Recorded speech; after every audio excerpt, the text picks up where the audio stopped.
السلام علیکم ورحمۃ اللہ وبرکاتہ۔ جی ہاں ناظرین، آج 24 جون 2026 ہے اور یہ گزشتہ رات کی خبر ہے جو رات ابھی گزری ہے۔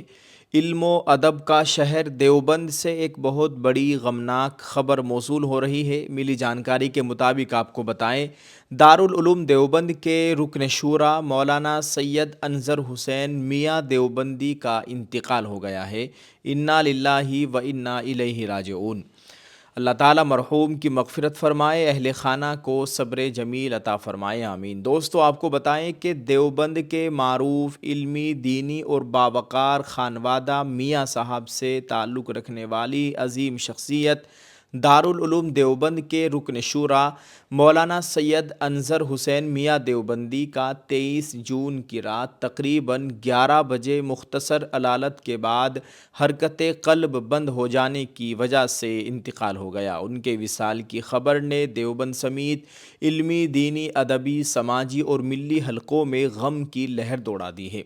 مولانا سید انظر حسین میاں دیوبندی ایک سنجیدہ، باوقار اور خاموش مزاج شخصیت کے مالک تھے۔ اگرچہ وہ شہرت اور نمود و نمائش سے ہمیشہ دور ہی رہے، مگر علمی و ملی حلقوں میں ان کی خدمات، بصیرت اور سنجیدہ مزاجی کو بڑی قدر کی نگاہ سے دیکھا جاتا تھا۔ ناظرین، وہ ایک غیر معروف شخصیت تھے۔ دارالعلوم دیوبند کے انتظامی اور مشاورتی امور میں ان کی رائے نہایت اہم سمجھی جاتی تھی۔ آپ کا تعلق دیوبند کے اس معزز خانوادے سے تھا جس نے دینی، علمی اور سماجی میدان میں ہمیشہ نمایاں کردار ادا کیا ہے۔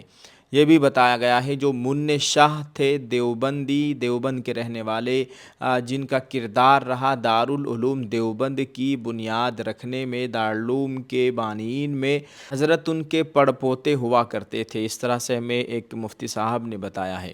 ناظرین آپ کو بتائیں کہ وہ نہ صرف ایک ذمہ دار شخصیت تھے بلکہ اہل دیوبند کے لیے اعتماد اور سنجیدگی کی علامت بھی سمجھے جاتے تھے۔ ان کے اچانک انتقال سے دارالعلوم دیوبند، اہل دیوبند اور تمام متعلقین کو ایک بڑا صدمہ پہنچا ہے۔ بلا شبہ ان کا انتقال ایک ایسا خلا چھوڑ گیا ہے جس کا پر ہونا آسان نہیں۔ اللہ تعالیٰ مرحوم کی کامل مغفرت فرمائے، درجات بلند فرمائے، جنت الفردوس میں اعلیٰ مقام عطا فرمائے اور تمام پسماندگان، متعلقین اور عقیدت مندوں کو صبر جمیل عطا فرمائے، آمین۔ دوستو ابھی ریکارڈ کرتے ہوئے معلوم ہوا ہے کہ مولانا سید انظر حسین میاں رحمۃ اللہ علیہ کی نماز جنازہ مولانا ارشد مدنی صاحب نے دارالعلوم دیوبند کے احاطۂ مولسری میں ادا کرائی ہے۔ مولانا ارشد مدنی صاحب نے حضرت کی نماز جنازہ پڑھائی ہے۔ اللہ تعالیٰ حضرت کی کامل مغفرت فرمائے۔ تمام لوگوں سے خصوصی دعاؤں کی گزارش کی جاتی ہے۔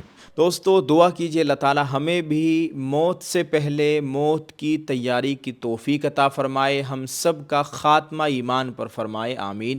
آپ سب لوگ ویڈیو کے کمنٹ میں آمین ضرور لکھتے جائیں اور اس کو شیئر ضرور کریں، شکریہ۔ دوستو 1 منٹ یہ بھی سنتے جائیں کہ ہم آپ کے لیے لے کر آئے ہیں صرف 1499 روپئے میں ایک عمرے کا بھی شاندار آفر آپ کو مل رہا ہے۔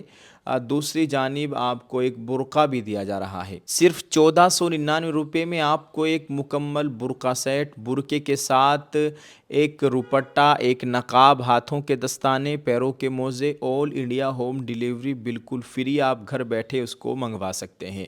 دوسری بات یہ رہی کہ جو بھی اس کو خریدے گا اس کے نام کی پرچی بنا کر ایک باکس میں ڈالی جا رہی ہے۔ انشاءاللہ جب ہمارا ٹارگیٹ 400 کا جو ہمارا ٹارگیٹ ہے جب وہ پورا ہو جائے گا انشاءاللہ ہم قرآن اندازی کریں گے، جیسا کہ پہلے قرآن اندازی ہم نے کی تھی الحمدللہ رمضان میں۔ ہمارا اعلان تھا کہ 10 محرم کو قرآن اندازی کریں گے لیکن ٹارگیٹ پورا نہیں ہوا۔ 100 کچھ لوگ ابھی ایسے ہیں جنہوں نے یہ برقع خریدا ہے، 400 ہمیں پورے کرنے ہیں، تو آپ سے گزارش ہے آپ اس میں ساتھ دیجئے، اس کو پورا کرا دیجئے، کیا معلوم کہ اگلا نمبر آپ کا ہی ہو۔ بہت بہت شکریہ، اس ویڈیو کو شیئر کرتے جائیں۔ السلام علیکم۔